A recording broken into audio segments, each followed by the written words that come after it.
بسم الله الرحمن الرحيم.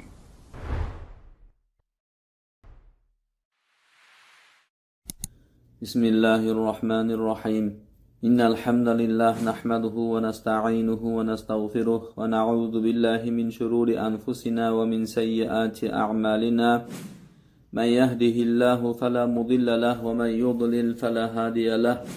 وأشهد أن لا إله إلا الله وحده لا شريك له. وأشهد أن محمدا عبده ورسوله. أما بعد. Tark qilingan sunnatlar mavzusida borayotgan darsimiz davom etadi. Bugun 9-dars. Biz o'tgan darslarda tahorat kitobida tark qilingan sunnatlarni zikr qildik. Endi bugun As-Sunanul Mahjuratu fi Kitabis Solah, namoz kitobida tark qilingan sunnatlarni zikriga kirishamiz. As-solatu fin ni'al, poyafzallarda namoz o'qishlik. Oyoq kiyimni yechmasdan oyoq kiyim bilan namoz o'qishlik. Mana bu sunnat zoyi bo'lgan.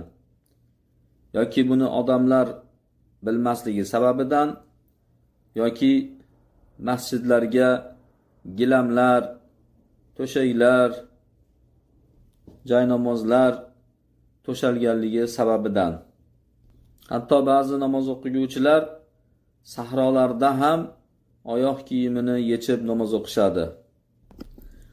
An Abi Hurayra radhiyallohu anhu qala: "Va robbi hadhihi al-bunyati laqad ra'aytu an-nabiyya sallallohu alayhi va sallam yadkhulu al-masjida wa na'lahu fi rijlayhi wa huwa yusalli kadhalik, thumma yakhruju min al-masjidi wa huwa kadhalik ma khala'ahuma."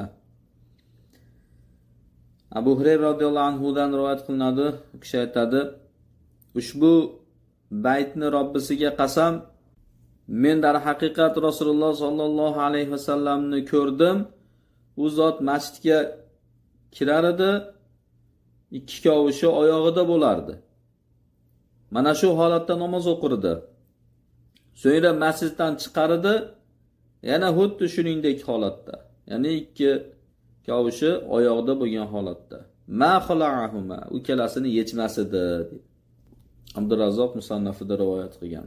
An Sa'id ibn Yazid Abi Salama radhiyallohu anhu qol: "Qultu li Anas ibn Malik radhiyallohu anhu, akana Rasululloh sallallohu alayhi vasallam yusalli fi na'layhi?" Qala: "Na'am." Abu Salama Sa'id ibn Yazid radhiyallohu anhu dan rivoyat qilingan kishi aytadi: "Men Anas ibn Malik radhiyallohu anhu ga aytdim" dedi. Rasululloh sallallohu alayhi vasallam ikki kavushlarda namoz o'qirmidilar? Desam, u kishi ha dedilar. Na'lni kavush deyapmiz. Aslida na'l bu, ya'ni to'piqdan pastini yopib turadigan qanaqa oyoq kiyim bo'lishidan qat'iy nazar uni na'l deyiladi. Tufli bo'lsin, batinka bo'lsin, kavush bo'lsin, farqi yo'q. Abu Salama radhiyallohu anhuning hadisini Buxoriy, Muslim va Termiziylar rivoyat qilishgan sahih hadis. An Ya'la ibn Shaddad ibn Aws an abihi radhiyallohu anhu qala qala sallallohu alayhi va sallam: "Khaliful yahuda fa innahum la yusalluna fi ni'alihim wa la fi khifafihim." Ya'la ibn Shaddad ibn Aws otasidan Shaddad ibn Aws radhiyallohu anhu dan rivoyat qiladi. U kishi aytadi: Rasululloh sallallohu alayhi va sallam aytdilar: "Yahudlarga xilof qilinglar, chunki ular oyoq kiyimlarda namoz o'qishmaydi va mahsilarda ham namoz o'qishmaydi" dedi. Hasan hadis Imom Abu Dovud rivoyat qilgan. Sahoba radhiyallohu anhumlar va ulardan keyingi kimsalar qasddan poyafzalini yechib namoz o'qiyotgan kimsalarni qattiq inkor qilgan.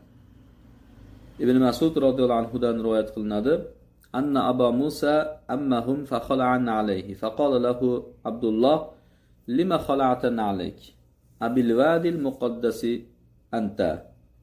Abu Musa al-Ash'ari ularga imomlik qildi va ikki kavushini yechdi. Shunda unga Abdullah Mas'ud radhiyallohu anhu: "Nima uchun ikki kavushingizni yechdingiz?" dedi. "Siz muqaddas vodiydamisiz?" dedi. Ya'ni Alloh taoloning Musa alayhisalomga aytgan so'ziga ishora qilyapti. "Fahlan alayk innaka bil vadil muqaddasi tuva degan. Ya'ni oyoq kiyimingizni yeching, chunki siz muqaddas, pok muborak tuva vodiysidasiz degan. Abdurrazzoq musannafida keltiradi bu asarni. An ibn Abi Khalid qol رأيت الأسود يصلي في نعليه ورأيت أبا عمرو الشيباني يضرب الناس إذا خلعوا نعالهم في الصلاة. Ibn Abu Khaliddan rivoyat qilinadi, kishi aytadi, men Asvatni ikki kavushda namoz o'qiyotganligini ko'rdim dedi. Va Abu Amr ash-Shayboniyni odamlar namozda poyafzallarini yechishsa, ularni urayotganligini ko'rdim dedi. Ibn Abi Shayba musannafida keltiradi bu asarni. An ad-Dhahhak radhiyallohu anhu qol kana Umar yashtaddu ala an-nas fi khal'i ni'alihim fi as-salah. Dhahhak radhiyallohu anhu dan rivoyat qilinadi, kishi aytadi, Umar radhiyallohu anhu namozda poyafzallarini yechgan odamlarga qattiqlik qilar edi. Ya'ni oyoq kiyimini yechib qo'yib namoz o'qiyotgan odamlarga qattiq muomala qilardi ularni. Ibn Abi Shayba musannafida keltiradi bu asar. Qol Ibrohim vadittu anna insanan muhtajan dakhala ila al-masjid fa akhadha ni'alahum. Ibrohim rahimahulloh aytadi, qaniydi bir muhtoj odam masjidga kirib, ularni oyoq kiyimlarini olib ketib qolsa dedi. Ya'ni oyoq kiyimlarini yechib qo'yib masjidga kirib ketganligiga shu Alloh shunday bir jazolasa bularni dedi. U kishini duolari mana hozir ijobat bo'lyapti shekilli. Qancha masjidlarda oyoq kiyimlar yo'qolib qoladi. Ibn Abi Shayba musannafida keltirgan bu asar. An Uqba ibn Abi Salih qol kuntu 'inda Ibrahim wa huwa khali'un 'alayhi falamma aqama al-mu'adhdhin labisahuma.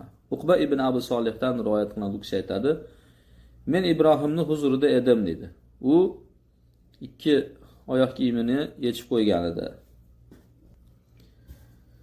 Muazzin iqomat aytganda ikkalasini kiyib oldi dedi. Ibn Abi Shayba va Abdurrazzoqlar musannafida rivoyat qilishgan. An Muslim ibn Yasar qol inni la usalli fi na'lay va khal'uhuma ahwanu alayya ma abtaghi bidalika illa sunnah. Muslim ibn Yasar rahimahullohdan rivoyat qilinadi, kishi aytadi, men ikki kavushimda namoz o'qiyman dedi. Ularni yechishlik menga osonroq.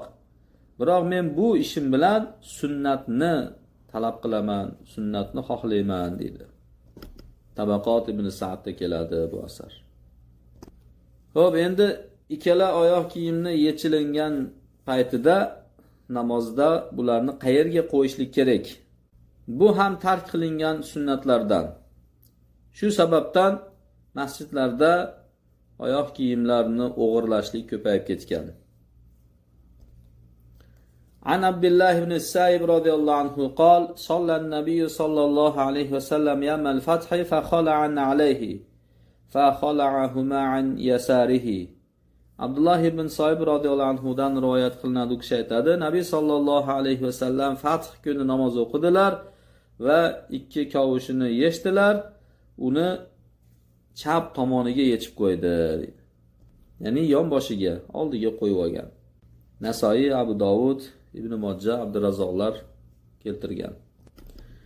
An Abi Hurayra radhiyallohu anhu qol qala sallallohu alayhi va sallam إذا صلى أحدكم فخلع عليه فلا يؤذي بهما أحدا ليجعلهما بين رجليه أو ليصلي فيهما. Abu Hurayra radhiyallohu anhu dan rivoyat qilinadi, kishi aytadi, Rasululloh sallallohu alayhi vasallam aytdilar, agar sizlardan biringiz namoz o'qisa, ikki kavushini yechsa, u ikkalasi bilan birontasiga aziyat yetkazmasin. U ikkisini ikki oyog'ini orasiga qo'yib olsin yoki ikkalasida namoz o'qisin. Sahih hadis Abu Dovud rivoyat qilgan, Bayhaqi, Ibn Abu Shayba, Tabaroniy Sog'irda ham keltirgan. Demak, salaflarni yo'li bular namozga kirgan paytida chalg'itadigan barcha narsadan xoli bo'lishgan. Shuning uchun ular oyoq kiyimlarini mana shu oldiga ikki oyog'ini orasiga qo'yib olishgan yoki poyafzallarda namoz o'qishgan. Ammo bugunlik kunda odamlar zohirni pokligi bilan mashg'ul bo'lib qolishdi. Botiniga e'tibor berishmay qo'ydi.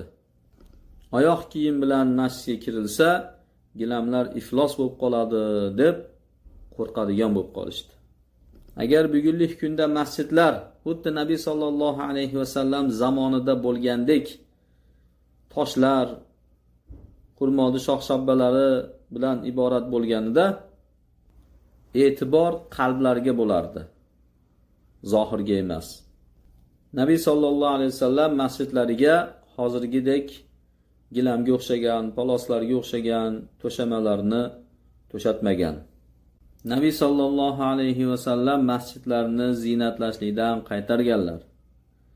U kishini masjidlari, u kishini zamonlarida loysuvoq bo'lgan. Har xil bo'yoqlarga bo'yalmagan, hatto oq rangga ham. Odamlar xushu, xudu bilan namoz o'qishgan. Taglarida biz o'tirganimizdek yumshoq gilamlar bo'lmagan, yerda o'tirishgan. E'tibor qalblarga bo'lgan. Ana ularning qalblari pokiza bo'lgan. Zohirlariga e'tibor berishmagan. Hozirgi kunda nihoyatda zohirimizga bo'lgan e'tibor shu darajada bir kuchayib ketdiki, hatto bir odamni oq libosiga ozgina bir qora narsa tegib qolsa, kiyishga uyatadigan bo'lib qolgan. Uylarimiz, masjidlarimiz obod bo'ldi, ammo qalblari xarob bo'ldi. Rasululloh sallallohu alayhi vasallam zamonlarida uylar, masjidlar xarob edi, ammo qalblar obod edi. Endi ahliroy fikr egalari bo'lgan odamlar aytadiki, endi zamon o'zgardi deydi. Bu paytida holat shunaqa edi deydi. Hozir deydi rivojlandik. Hozir madaniyat boshqacha deydi. Umar radhiyallohu anhu davrida Baytul mollar tillalarga to'lib ketdi. Futuhotlar bo'lib, odamlarda avvalgidan ko'ra to'kin sochillik bo'ldi. Odamlar masjidni oqlab, bir albastirlab, chiroyliroq bir qilib qo'yaylik deyishganda Umar radhiyallohu anhu unamadilar. Rasululloh sallallohu alayhi vasallam bunga ruxsat bermagan. Rasululloh sallallohu alayhi vasallam shunday qoldirgan, meni ham shunday qoldiraman deganlar. Devorlari toshdan, shifti xurmo shoxlaridan, poloslari, gilamlari esa mayda toshlardan iborat bo'lgan. Hop, namoz kitobida tark qilingan sunnatlardan yana biri al-ibradu bid-duhri fi shiddatil harri. Qattiq issiq bo'lgan paytida peshinni sovutib o'qishlik. Bu sunnat ham tark qilingan sunnatlardandir. Bizning o'lkalarda namozni vaqtlarini belgilab qo'yilgan, ana shu vaqtdan kechiktirmasdan o'qishlik odatga aylanib qolgan. Xoh u kun issig'ida bo'lsin, kun sovug'ida bo'lsin, farqi yo'q. Bir vaqtda o'qiladi. Mana bu Nabiy sallallohu alayhi vasallamning sunnatlariga amal qilinmaydi. An Abi Hurayra radhiyallohu anhu anna Rasululloh sallallohu alayhi vasallam qol: "Idza ishtadda al-harru fa abridu bis-salah, fa inna shiddatal harri min fayhi jahannam." Abu Hurayra radhiyallohu anhu dan rivoyat qilinadi. Rasululloh sallallohu alayhi vasallam aytdilar: "Agar issiq qattiqlashsa, namozni sovutinglar." Ya'ni quyoshni sal shashti qaytgandaroq o'qinglar degani bu. Chunki issig'ini qattiqligi jahannamni qaynab turgan haroratidandir dedi. Buxoriy va Muslimda kelgan sahih hadis. An Abi Dharr radhiyallohu anhu anna Rasululloh sallallohu alayhi vasallam kana fi safarin wa ma'ahu Bilal radhiyallohu anhu fa arada an yuqima fa qala abrid ثم أراد أن يقيم فقال رسول الله صلى الله عليه وسلم أبرد في الظهر حتى رأينا فيء التلول ثم أقام فصلى. Abu Zar radhiyallohu anhu dan rivoyat qilinadi. Rasululloh sallallohu alayhi vasallam safarda edilar. U zot bilan birga Bilal radhiyallohu anhu ham bor edi. Bilal iqomat aytishlikni xohladi. Shunda Rasululloh sallallohu alayhi vasallam sovutgin dedilar. So'ngra ya'ni birozdan keyin yana iqomat aytishlikni xohladi. Rasululloh sallallohu alayhi vasallam peshinni sovutgin dedilar. Hatto biz tevaliklar soyasini ko'rdik dedi. Ya'ni tevaliklarning soyasi tushgungacha namoz o'qimadik, mana shu paytda namoz o'qidik dedi. Summa aqama fasalla, mana so'ngra iqomat aytdi. Nabiy sallallohu alayhi vasallam namoz o'qidilar dedi. Sahih hadis, Abu Dovud, Termiziy rivoyat qilgan. Buni asli Buxoriyda kelgan, Muslim ham rivoyat qilgan. Demak, sovutishlik degani bu peshin namozini vaqti kirishligi bilan o'qimasdan biroz kutib, issiqni shiddati singandan keyin, sal bosilgandan keyin o'qishlik. Namoz kitobida tark qilingan sunnatlardan yana biri ittihadul sutra fi solati va dunuvu minha. Namozda sutra olishlik va sutraga yaqin turishlik. Namoz o'qiguvchi oldiga biron bir sutrani qo'yib, sutraga yaqin turib namoz o'qishlik. Bu ham omma o'rtasida tark qilingan sunnatlardan biri. Sababi masjidlarda xatiblar, imom xatiblar bu haqida gapirmaydi. Hatto bu unutilib ketilgan. Yoki ba'zi bir ahli roylar sunnat va asarlardan uzoq bo'lgan fatvolarni berishligi sababidan unutilib ketgan. An ibn Umar radhiyallohu anhuma anna Rasululloh sallallohu alayhi vasallam kana idha kharaja yawm al-Eid amara bil harba fatuda'u bayna yadayhi fayusalli ilayha wan-nasu wara'ahu wa kana yaf'alu dhalika fi as-safar. Ibn Umar radhiyallohu anhudan rivoyat qilinadi. Rasululloh sallallohu alayhi vasallam agar Eid kuni chiqadigan bo'lsalar, bir nayzani olib kelishlikni buyurardi, u kishini oldiga qo'yilardi. Mana shu nayzaga qarab namoz o'qirdi, odamlar u kishini orqasida turardi va buni safarda ham qilar edi. Buxoriy va Muslim rivoyat qilgan sahih hadis. Agar masjidda bo'lsangiz, devorni oldida namoz o'qisangiz, ya'ni oldingizdan biron kishi o'tmaydigan darajada bo'lsa, unda sutra qo'ymaysiz. Yoki ustunda orqasida o'qiyapsiz, oldingizdan biron kishi o'tmaydi, o'tsa ham ustunda narigi tomonidan o'tadi. Ammo lekin safning o'rtasida turib olib, oldingizdan bemalol odamlar o'tadigan holatda namoz o'qishingiz durust emas. Mana shu holatda oldingizga sutra qo'yishingiz kerak. Bu faqatgina bir sahroda bo'lgan holatda emas, safarda bir ko'chada bo'lgan holatda emas, hatto masjidning ichida ham. Mana bu narsaga keyingi asarlar dalolat qiladi. An Abi Sa'id al-Khudri radhiyallohu anhu qala sallallohu alayhi vasallam idza salla ahadukum ila sutratin falyadnu minha wa la yada ahadan yamurru baynahu wa baynaha fa in jaa ahadun yamurru falyuqatiluhu fa innahu shayton. Abu Sa'id al-Khudri radhiyallohu anhu dan rivoyat qilinadi, u kishi aytadi, Rasululloh sallallohu alayhi vasallam aytdilar: agar sizlardan biringiz sutra qo'yib namoz o'qiydigan bo'lsa, unga yaqin tursin dedi. Ya'ni sutraga yaqin tursin. U bilan sutrani o'rtasidan biron bir kishini o'tishlikka yo'l qo'ymasin.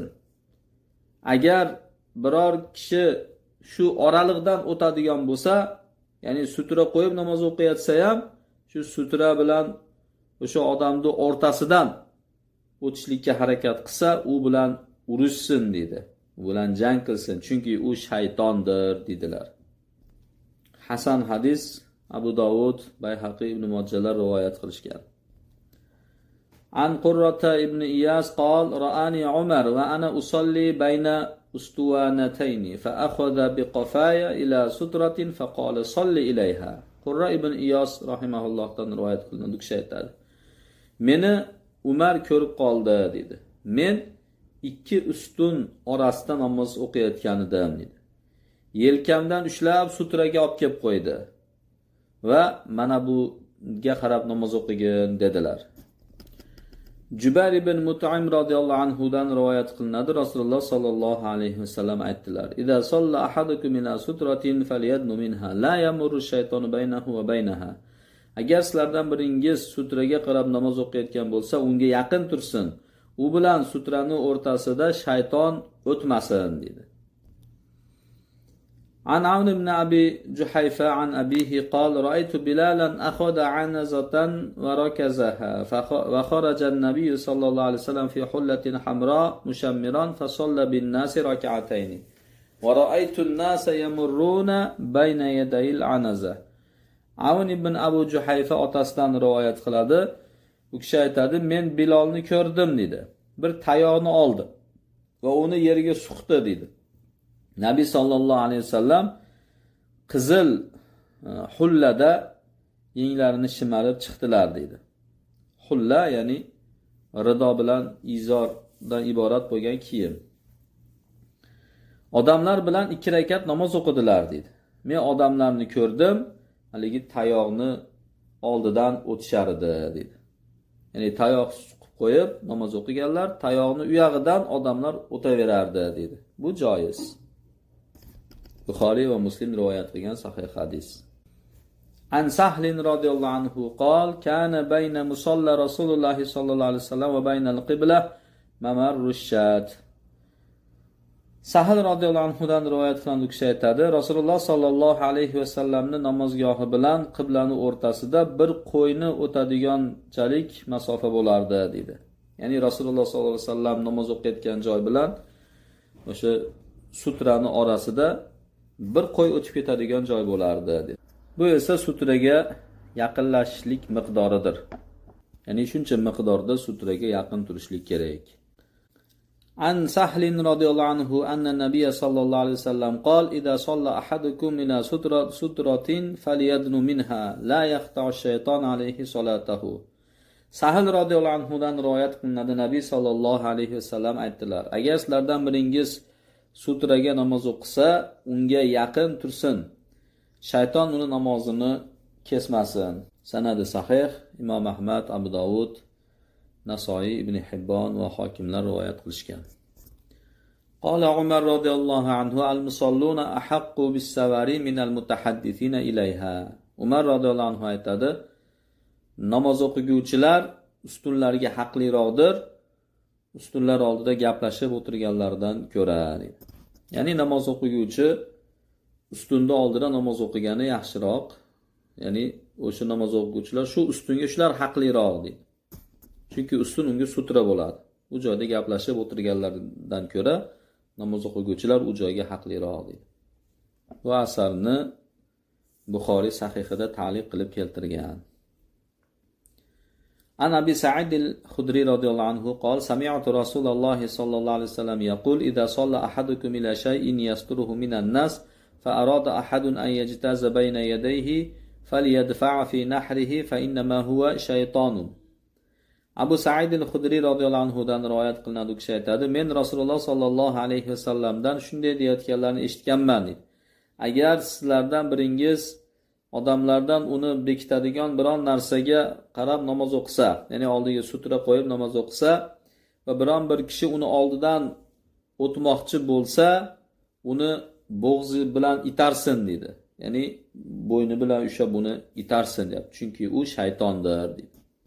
Buxoriy va Muslim rivoyat qilgan sahih hadis. An Abdurrahman ibn Abi Kabira al-Anasi qala sami'tu Abu Darda yaqul li rajulin marra bayna yadayhi ma hamalaka ala ma sana'ta qala wa ma sana'tu qala mararta bayna yaday salati akhik wa hadamta min amalika bunyana sanatin aw sanatayn. Abdurrahman ibn Abu Kabira al-Anasidan rivoyat qilinadi, kishi aytadi, men Abu Dardodan eshitdim, u uni oldidan o'tgan bir kishiga shunday derdi. Ya'ni namoz o'qiyotganida Abu Dardo radhiyallohu anhu kishini oldidan bir kishi o'tib ketdi. Shunda o'sha kishiga ma hamalaka ala ma sana, sen qilgan ishga nima majburladi? Nima sababdan bunday qilding dedi. Va ma sanat, men nima qildim dedi. Sen birodaringning namozini oldidan o'tding dedi. Va amalingdan 1 yillik yoki 2 yillik binolarni buzding dedi. Tarixi Dimashqda keladi bu asar. Yana shuni insonlar bilib qo'yish kerakki, imomning sutrasi uni orqasidagi ma'mumlar uchun ham sutradir. Ya'ni ko'p jamoat bo'lib namoz o'qishayotgan bo'lsa, imom o'ziga bitta sutra qo'ysa, qolgan ma'mumlarga ham shu kifoya qiladi, muqtadiylarga. Har bir muqtadi o'zini oldiga sutra qo'yishligi shart emas. Mana shu paytda ma'mumlarni, ya'ni muqtadiylarni oldidan o'tishlikni zarari yo'q. Ya'ni bir ochiq joy qolib ketgan bo'lsa, shu ochiq joyni to'ldirishlik uchun namoz o'quvchilarning oldidan o'tib, shu joyga turib olsa, buni zarari yo'q. Buni dalili quyidagi asar. Ibn Abbos radhiyallohu anhudan rivoyat qilinadi, u kishi aytadi: "Aqbaltu rakiban ala atanin va ana yawma idin qad nahasul ihtilam va Rasululloh sallallohu alayhi vasallam yusalli bin nasi bimina. Famarartu bayna yaday ba'd as-saff fanazaltu fa arsaltu al-atan tarta'u va dakhaltu fi as-saff falam yunkir zalika alayya ahadun." Men bir eshakka minib keldim dedi. Atan deb eshakni urg'otisini aytadi. Eshakka mingan holatda keldim dedi. Men ana shu kunda ehtilom, ya'ni balog'at yoshiga yaqinlashgan edim dedi. Men balog'atga yetay degan yosh bola edim dedi. Rasululloh sallallohu alayhi vasallam odamlar bilan Minoda namoz o'qirdi dedi. Men ba'zi saflarni oldidan o'tdim, eshakdan tushdim va eshakni o'tlagani qo'yib yubordim dedi. Va safga kirib turdim dedi. Menga buni birontasi inkor qilmadi dedi. Buxoriy va Muslim rivoyat qilgan sahih hadis. An Abi Sa'id radhiyallohu anhu qol: "Zahaba zu qarabatin li Marwan bayna yaday Abi Sa'id, fanahahu fadafa'ahu, fashakahu ila Marwan. فقال لأبي سعيد: ما حملك على ما صنعت؟ قال: أمرنا النبي صلى الله عليه وسلم ألا نترك أحدا أن يمر بين أيدينا فإن أبى أن ندفعه." Abu Sa'id al-Khudri radhiyallohu anhudan rivoyat qilinadi, u kishi aytadi: Marvonni bir qarindoshi Abu Sa'idning oldidan o'tib qoldi. Ya'ni Abu Sa'id radhiyallohu anhu namoz o'qiyotgandi. Xalifa Marvonni bir qarindoshi shu joydan o'tib qoldi.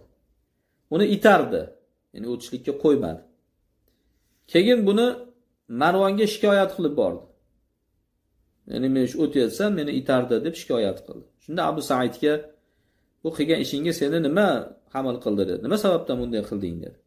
Shunda u kishi: "Nabiy sallallohu alayhi vasallam bizlarga bizi oldimizdan birontasini o'tishlikka qo'ymasligimizni buyurganlar" dedi. "Agar bosh tortsa, uni daf qilib, ya'ni uni itarishligimiz kerak. Shu narsaga buyurgan" dedi. Abdurrazzoq Musannafida rivoyat qilgan.